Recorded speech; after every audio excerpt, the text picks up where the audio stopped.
Welcome everyone to the DC Beer Show, and it's Oktoberfest season. We are at DC Beer across social media. Brandy, what are you drinking on this lovely fall evening? Oh, Jake, I am having a human robot dry hop Czech style lager. So it's pretty good. Thanks to our dear friend Bree over at Right Proper for hauling down some human robot for Matt and I. So thank you, Bree. Love you. Speaking of Right Proper did a collab with the Hurich House or Heinrich House for their Märzen beer and Lost Lagers as well. So if you are out and about, you should go support that delicious beer. That Märzen is really good, Jake. Have you had it? Yes, I have indeed had it, and by the way, Right Proper Brookland, now open 7 days a week, including Thursdays, all night happy hour. That's awesome. Jake, what are you drinking? So I've got here not a Czech lager, but a German style lager.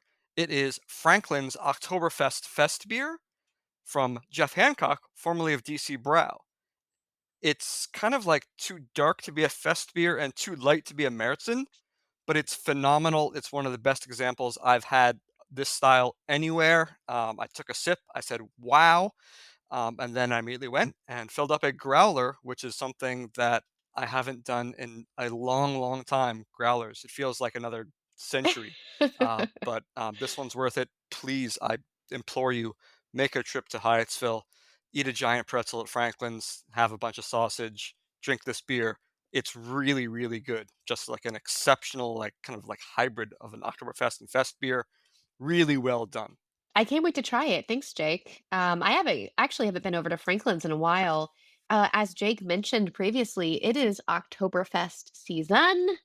And I kicked off Oktoberfest season at Wheatland Spring this past weekend.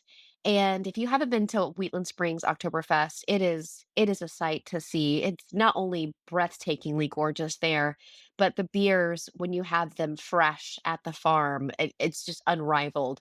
It was a beautiful crowd, and it really just got the mood pumped up. So I'm here for all the Oktoberfests the upcoming month and a half, starting with other halves, which is tomorrow, Saturday. And I will definitely be there. I will attempt the Stein holding contest, but I'm sure I will fail thanks rotator cuff injury.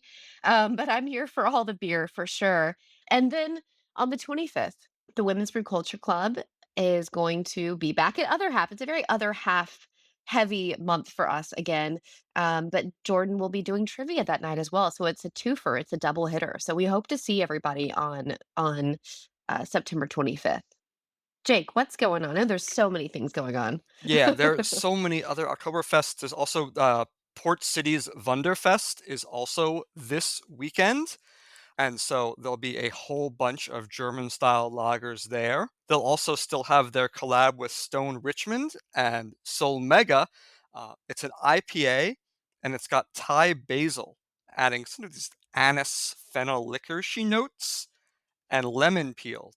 So an adjunct IPA, not something you normally see from Port City, not something you normally see from Stone or Sol Mega for that matter, but like a cool collab. They're going to be taking this on the road. They did a party at Church Key last week. There'll be other parties coming up.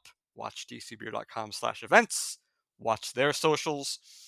We also don't normally direct you towards other sites, but Fritz Hahn at the Washington Post has this great write-up of the area Oktoberfests. It's worth taking a look at if you just Google Fritz Hahn, Hahn, Oktoberfest Washington Post. You'll see a whole bunch of that stuff coming up. I actually had one of those Port City Soul Mega Stone beers right before I opened this human robot. It was interesting but good. Like I couldn't put my finger on it, but it was like, nothing that I've had from Port City for sure before, but definitely go check it out for yourself. It's exciting to have such a interesting collab. So it's kind of a first, I think, for the DMV. Yeah, you drink it and you're like, this is an IPA, I guess, but and it's just like this weird. It's still very citrusy, but there's also this kind of like herbal, savory twist to it. But it all plays really well, even if you're not into like absinthe or Pernod or licorice jelly beans. It does not taste like that. I wanna know where the brown ales are, Jake. Do you know anybody who's making any brown ales for your girl Brandy? Why, yes, I do know of at least one brewery, local brewery, who is making a brown ale. And in fact, I think you'll be seeing it at beer fests very, very soon. Let's take it away with guest number one. Welcome. We're here with Brett Robison and Christian Layke, co-founders of Silver Branch, as well as their art director and media person, man about town, Chris Bonnell. We have two big pieces of news here, but I thought we'd do the first because it's most relevant to Brandy. What do you all bring to Snallygaster? We are going to be bringing our brand new brown ale called Fletcher's Finest. And what else are we bringing, Chris? Oh, our GABF silver medal winning Oktoberfest. Is that why you said it's for Brandy? 'Cause Hashtag it's a brown brown ales for ale. Brandy. Yes. And the brown ale, Oh. moreover, is going to be being served out of cask. So Ooh. we're going full on traditional here. That's excellent. So, no doubt you're going to see us at your table for both of those, although you may see some of us tonight because this episode airs on Friday for the 6:45 Stein line. The second big piece of news is the potential for Silver Branch Rockville Beer Works. Congratulations. Wonder if you can just tell us a little bit about the challenges that you've faced brewing in a confined space with now room for physical growth in Silver Spring. Well, the story of having to shift for COVID is an old one. But for us, that shift entailed growing our wholesale much, much more rapidly than we dreamed we would. When we started Silver Branch, we always knew we wanted to be a distribution brewery. That's why we took a 10,000 square foot space instead of a smaller one. And we intended to continue brewing there for years and to grow the wholesale into a place where it would make sense to move to another brewery. But when COVID hit, we grew anywhere we possibly could. And at that point in time, it was in wholesale. And so we got to the point where we were nearly 3,000 barrels in production. And then when the the tap room was able to be back open, people started coming out in greater numbers again. All of the space that we have been using in the tap room to store empty kegs, to store pallets of beer that were waiting to go out, et cetera, were no longer available. And so since then, it has been a constant juggling act to figure out how to accommodate both brewing at the scale that we are brewing at for wholesale and to accommodate all of the guests, including private events that we do. And so I think, as you know from previous conversations we've had, we actually have made two attempts to expand our brewing in the past. And now this is the next time that we're making such an attempt, and we're super excited. Third time's a charm. That's right. So, you all have noticed now that you've been in Silver Spring for 5 or 6 years, including the build out, how has the downtown area changed? And where do you see both events and expanded food fitting into that? So downtown is, especially right where we're situated, it's kind of interesting.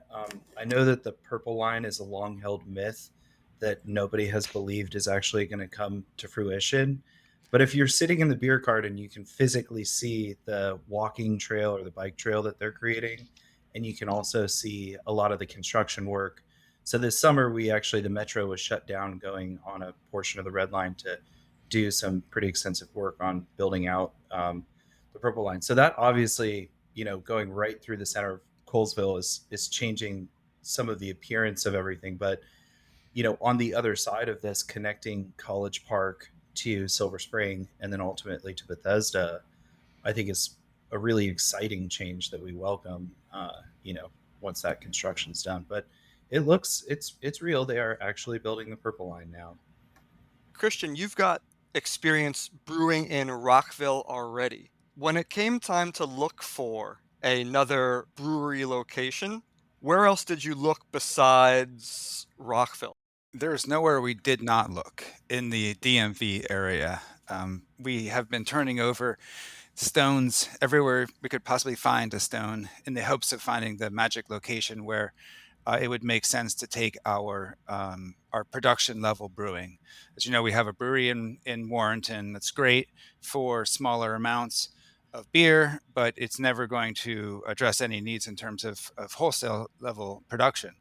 And so, the things we've looked at in the past have always been more industrial style places that would be able to, handle semi-trailer trucks loading up beer and from a loading dock and things like that. So yeah, we've looked in Virginia, we've looked in DC, we've actually looked in Baltimore, and it's amazing how many reasons that a place can seem to be perfect, except for in one fatal flaw way. And so, in each case, we've just been disappointed again and again. And not too long ago, we kind of gave up on Virginia because it was just going to be impossible for any of our existing brewing team to work in Virginia, and that was something that we weren't willing to do, is to sort of disrupt that team and their ability to work together so well. So we really started looking only in Maryland, and we're feeling really fortunate to have found a spot that we're excited about. I'd like to talk to Chris because now that you have 2 locations and you're gonna be opening another location, from an artistic standpoint, is the new location going to maybe have a different slightly different look as far as can art goes, tap room, ambiance and look, just so you can differentiate but still keep the same kind of Silver Branch style? Well, we've always had as a core of our brand the international brewing culture. So Central Europe, the British Isles, America, and Belgium. And I think with multiple tap rooms, we're going to try to move each of them actually into those spaces in one way or another. So more like the Lager House and Beer Garden, we're sort of insinuating that it's Munich or even a Czech style kind of a beer garden tap room. We might lean more into the Belgian style in Warrenton more as we develop that space, and then the beer works is where we tap into Americas. So I think we're really into the beer cities, not just nations, but where the origin of certain styles come from. So we've been kind of talking about major American beer cities. We have some exciting like brand refreshes and then whole new lines of things coming up. And this is a really great opportunity for us because not only are we able to increase capacity for wholesale for certain lines of beer, certain brands, we have the opportunity to make new brands and actually maybe even new brand lines. So as an artist and a promoter, I'm thrilled for what we have ahead. It's going to be really exciting. Awesome.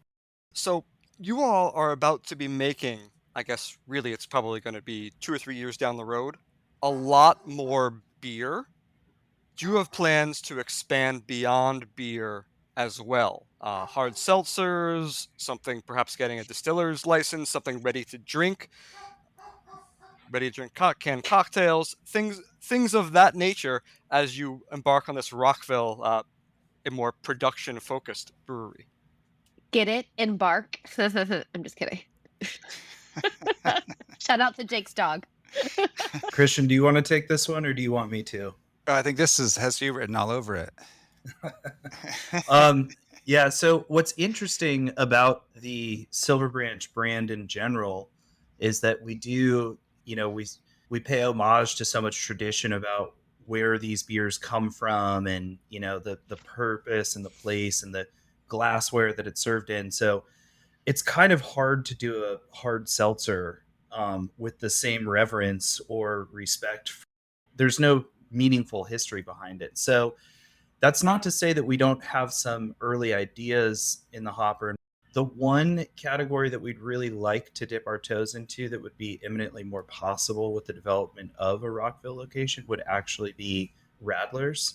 So I think that would be a better natural fit for us to get into a flavor forward space. And I think one thing that could be compelling about doing, for example, a grapefruit Radler or a lemon Radler is that it would be good for marketing to maybe a younger generation, early 20s, where you can put the flavor of the fruit forward as a big component of what that's going to be, but still staying close to the Silver Branch beer brand as it stands. Let's get into pizza. I mean, beer and pizza is a natural pairing. So there's certainly an affinity there. It seems like the trend now, because you've got Sojourn, you have Crooked Run, Crooked Crab. It seems like when you open a brewery now, there needs to be food available, because there are people not drinking alcohol or, creating more of a family space, instead of just, drinking 21 and up. And it just seems like pizza is the go-to. What makes your pizza going to be so special at Silver Branch? Well, I think just backing up into something else that you said as part of this question, the idea that food is kind of a requirement for a brewery these days, and I think that's absolutely true. We have actually gone so far as to say that we think of ourselves as a hospitality company that has a brewery brand as well, because what we really are is in the business of giving people an amazing experience, whether or not they crack a beer at home and enjoy it, or whether they come to our tap rooms and experience our beautiful glassware and the ambiance of our tap rooms. It's all about creating this idea of Gemütlichkeit for people, and especially when you see all of the hand wringing articles that you see these days about how preferences are changing among younger people and the beer sales are going down and things like that. Well, what isn't going out of style most certainly is the idea of going out with friends and having an amazing time. And so I think that that's part of the reason why you're seeing so many breweries begin to offer not just some small amount of something that you can eat, but actually good quality food of one sort or another. In terms of why it's pizza, I think as Jake said at the beginning of his question, because pizza is actually just one of these food that goes magically well with beer. And so I think you do see that as being something that people gravitate to. And luckily, if you go around to different cities in the United States, and not just the United States, but around the world, you can see that pizza is done very differently in different locations. So yeah, we started our pizza program in Warrenton a year ago when we opened there, and we have two very experienced and talented chefs, and they've put together a whole range of amazing pizzas that we're all incredibly fond of and proud of on their behalf. One thing I would like to say, just for context for some people, if you're not familiar, we are currently have pizza available in Warrenton, Warrenton Station. It's delicious, and one thing I think that does set us apart is we have a secret weapon down there in Devon, and Ryan and the team. They're absolutely amazing, and that quality, similar to the quality of our beer, the food is stellar. So I think that will be part of what sets us apart. I did want to add on to this though, because I would say there's actually, even though it hasn't fully formed yet, we do have some plans that will make this distinct. I think the way that we're going to approach branding this is different, maybe, than how some other people have done it, because it's all within the same entity. So it's the same people behind Silver Branch Brewing Company building a new brand concept called Mosaic Pizza. And with that, we're going to do some fun stuff. I don't want to reveal it. You'll have to find out when we get there. But we're going to do some fun stuff with the pizza boxes. And it might almost look like a brewery that makes a bunch of different beer labels will also be building a pizza company. So when it's all said and done, I think you're going to see it and be like, okay, this is pizza is a been around forever, but the way that we're going to do it is going to come across as distinctively Silver Branch.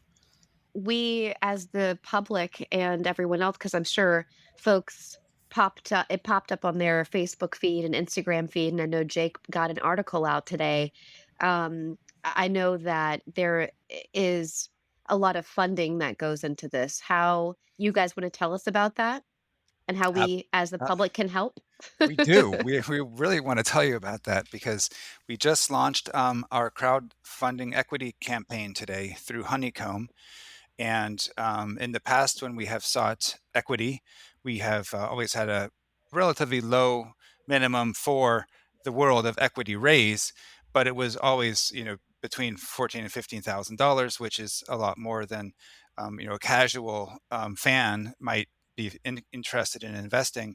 So this time, when it was looked like we wanted to go ahead and raise money for this next growth phase, to open the brewery in Rockville and to launch Mosaic Pizza and to do some other amazing things that we have planned, we wanted to find a way that some of our longstanding fans could be involved. When we opened, about 5.5 years ago, we had, prior to that, had our Founders Club. And the experience of launching that and seeing the response from the community, of beer lovers and casual beer lovers who were just a part of the community and excited to have a brewery in the community, was just so overwhelmingly positive that we kind of wanted to go back and recapture that amazing feel of having the people who are going to end up drinking our beer or already do drink our beer be involved in the campaign of actually raising the equity we need to make this a reality.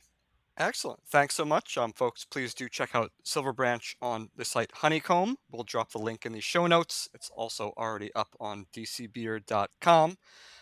Brett, Christian, Chris, thank you all so much for being with us. Please visit Silver Branch at Snallygaster, and even before, their Oktoberfest is coming up this very weekend.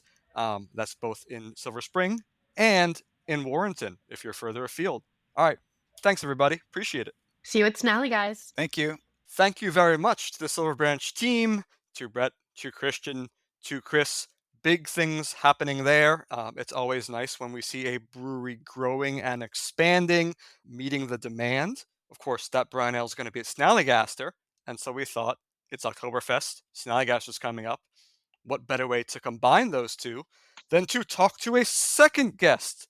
And so we've got Sebastian Sauer of Freigeist, who you last saw here in DC, doing unlimited Kolsch and full Kolsch service at the Roost at Shelter. Sebastian, can you introduce yourself? Tell us a little bit about Freigeist. Yes, for sure. Thanks so much for having me on the podcast, Jake.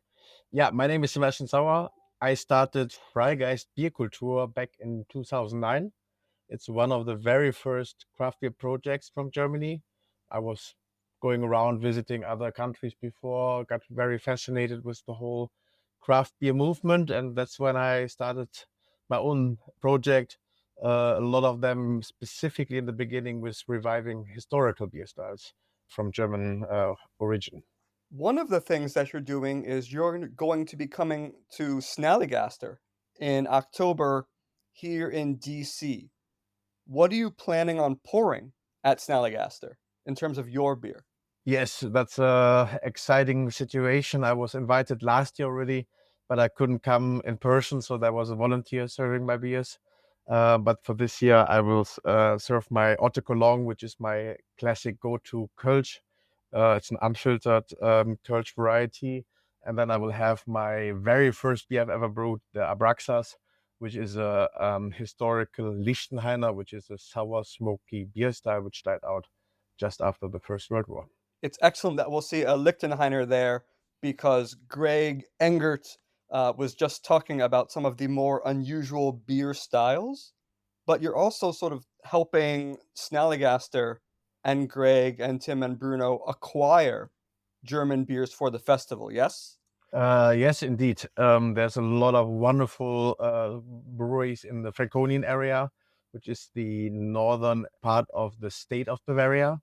You always need to make sure that you don't call them Bavarian because that's really what they don't want to be called. And there's like the biggest density of breweries in this area.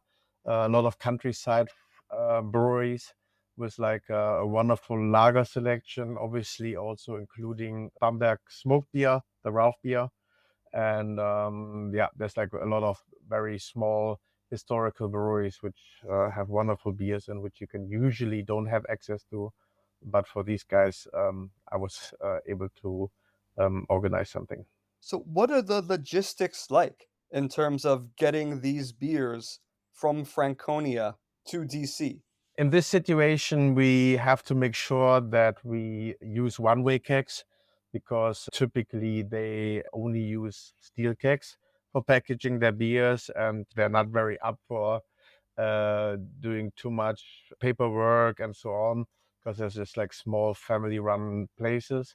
So there's only a few breweries which would be up for using even the plastic kegs, because that's kind of like an unusual way for them packaging. They don't really have too much experience with it. And so we were able to arrange that. And yeah. So, Sebastian, you mentioned one-way kegs. Are there Yes. other formats that some of the Franconian breweries are bringing? I think back to previous Snallygasters when there were a couple gravity kegs, and it was sort of the norm that there would at least be a few of those at Snallygaster. Are any of the breweries going to be able to package and transport beer that way to the festival? Yes, we will have 3 breweries with gravity kegs as well. Those are the ones which are not coming back. They will be afterwards used by Blue Jacket Brewing, and so they can package their own beer with it. So, but the other kegs, they always have to come back to the brewery, and in a rather short time. And obviously, we can't really do that properly. It's also way too expensive to send kegs back and forth. This is why we use the patina, the one-way kegs, for most of the beer. Then we have a few gravity kegs, which will be like real normal small kegs, 50-liter kegs. And to our listening audience, I would say get those while they last, especially earlier in the day when they're at temperature and such. We don't know the weather yet. If it stays cloudy and 60, the beer will be great all day, but it could be sunny and 85, in which case, if you're a VIP, you probably want some of those within the first couple hours or so. Are you concerned at all about the gravity kegs in transit? Not too much, because I mean there's like the range of breweries. There's some wonderful breweries which I would always visit myself when I go there, but they are not very stable from the shipping conditions. So we pick the ones which I have the most trust in anyway, which are still, no issue with the quality of the beers. They are still wonderful breweries as well, but I hope that they survive pretty well with the transport, and that's why it's shipped with cooling, so that they should be still quite good, because we also serve them within that timing in Europe as well. And in Europe, the whole refrigerating trade is not as big as in America. So a lot of places don't have necessarily the cooling equipment like in the US. So, Sebastian, do you have plans to brew in DC when you're here for Snallygaster this year? Not in DC. I will brew with Human Robot in Chile. That's the plan. And then I will brew also with some places a little bit more south on the East Coast. Bold Monk is one of them in Atlanta. And so that should be good. I think that we'll see Human Robot and a couple of the Atlanta breweries, Good Word and Halfway Crooks, at Snallygaster as well.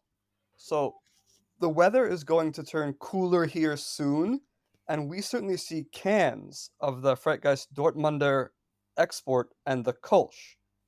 Mm-hmm. Do you have plans to bring in the Eisbach?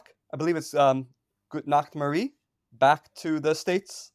There is still some left, because it's such a specialized type of beer which we make. It's always interesting because in the US, typically it's not legal to make it for most breweries, except they have a distilling license. For us, it's very normal to, if you have the equipment, but nearly nobody has it. But there's some of that beer is still in the US, so we wouldn't brew it again, but yeah, you could still find it somewhere. We'll be checking out Glover Park's Hop Cask and Barrel for that. Commonwealth, which brews in Virginia Beach, does have a distiller's license, and so that allows them to freeze beer, removing the water, keeping the alcohol, and making an ice bock. And so they do one, but it is pretty unusual to find here in the States, not just because you need the distiller's permit. Yes, that's just like, it's also very expensive to produce generally, for obvious reasons. And the interest in Europe is not the biggest. Typically, you have the Oni styles, which are used for the ice blocking, is a Weizenbock and a Doppelbock.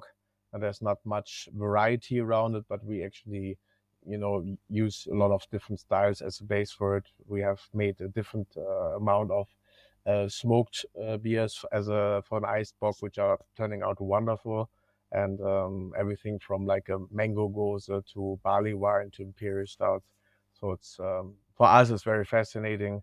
But obviously, the trend is going to more easy, crushable, sessionable beers rather than these strong boozy beers, which were a bit more popular a few years ago. It's interesting that you mentioned a mango gosa. To me, as someone tangentially involved in beer in the United States, when I look at Bavaria, I think of these Franconian lagers, I think of Bamberg and their smoked beers. Are you seeing a bit more of the US influence there? Are some of these breweries making an IPA, a cold IPA, a hoppy lager, Gosa with non-traditional ingredients, say without woodruff or raspberry syrup in a Berliner Weiss, things of that nature? It used to be a little bit more popular in the meantime, but I would say that the whole craft movement goes down a lot. I would say nearly everywhere, at least speaking for Europe, but in Germany specifically. So craft beer never really got to the point that it became a bit more mainstream or so on. There was some interest in it, but it definitely is the niche of the niche. So we talked a little bit about the market for beers in Germany. How are the Kolsch and the Dortmunder selling in the US? I mean, you've now been coming to the US probably for about off and on 10 years now. Have you seen that market change? I mean, it's a different production in this way. I mean, we always used to brew the beers in Germany and send them to the US. And since about 6 or 7 years, I changed that I started to produce the beers directly in the US so that they would be fresh and in the more favorable container, and also better pricing at the same time for the consumer. And so it has changed quite a lot. I think the peak of imports was about, depending on the brewery, obviously, but I would say for most of the imported breweries was about 2014, 2015. And afterwards, the whole import game went down for all the breweries from outside of the US. This is why we also changed to have a production in the US. And then the Kölsch was always very popular as an imported beer, and then afterwards also as the domestic produced beer. But the Kölsch was still okay, but the lager subject got way more interested, or the American consumer got way more interested in lager beers. And we'll note that all of those styles and more will be on display at Snallygaster. We will see you there, and we will cheers with Gravity Lager. Thank you so much again, Sebastian, for coming on the show and for your work in bringing beer over. Much appreciated. Thanks so much for your time and for your interest. Hope to see you obviously very soon at Snallygaster, but obviously, hopefully, also seeing and cheering with all the listeners as well. Thanks so much. Thank you so much, Sebastian. Tickets still available. By the way, if you like DC Beer and you enjoy this sort of stuff, dcbeer.com/Patreon. We depend on the support of listeners and viewers like you. All right, everyone, go forth. Enjoy the Oktoberfest season. Drink something pumpkin if you want to. You're allowed now. We're at DC Beer. Be well. See you guys at Snally and at all the Oktoberfests. Cheers.